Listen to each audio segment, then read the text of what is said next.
তো বন্ধুরা চলে আসলাম আজকে আবার হইচই ইন্ডিয়ার পক্ষ থেকে নতুন একটা খেলা নিয়ে। আজকের যে চ্যালেঞ্জটা হচ্ছে বন্ধুরা দেখতে পাচ্ছেন, আমাদের 5জন প্রতিযোগীকে ঘোড়া বানিয়ে দেয়, তাদের পিঠের উপরে রেখে দিয়েছে একটা গ্লাস। আর এখান থেকে ঘোড়া হয়ে আসতে হবে এখানে। যে প্রথমে আসতে পারবে সে হয়ে যাবে ফার্স্ট, সেকেন্ড, থার্ড। 3জন প্রাইজ পাবে, 2জন পাবে না। 5জনের মধ্যে আমরা দেখে নেবো বন্ধুরা যে কে 3জন ফার্স্ট, সেকেন্ড, থার্ড হচ্ছে। তো আমি খেলা স্টার্ট করে দেবো। আমাদের প্রতিযোগী একদম রেডি আছে, আমি বাজি বাজাবো, সঙ্গে সঙ্গে হাঁটা স্টার্ট। হ্যাঁ, রেডি? হুরা পড়ে গিয়ে তোমারটা তুমি উঠাও, তোমারটা উঠাও।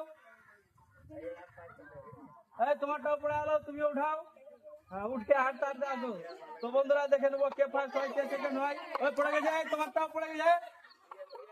এই যে ফার্স্ট, তোমারটা পড়ে গেছে, তোমারটা পড়ে গেছে। ওরা সেকেন্ড, এটা থার্ড। একদম ফার্স্ট, সেকেন্ড, থার্ড ওদের পড়ে গিয়েছে। তো বন্ধুরা দেখতে পেলেন আজকের এই খেলাটি খুব সুন্দর খেলা, খুব মনোরঞ্জন খেলা। তো বন্ধুরা ঠিক আছে, আমাদের পেজটিকে বেশি বেশি করে লাইক, শেয়ার, কমেন্ট করে একটু বেশি বেশি করে শেয়ার করবেন। আর এখনো পর্যন্ত যারা ফলো করেননি, ফলো করে দিয়ে আমাদের পাশে থাকবেন। ধন্যবাদ, দেখা হচ্ছে পরবর্তী ভিডিওতে। ভালো থাকবেন, সুস্থ থাকবেন, নিজের খেয়াল রাখবেন।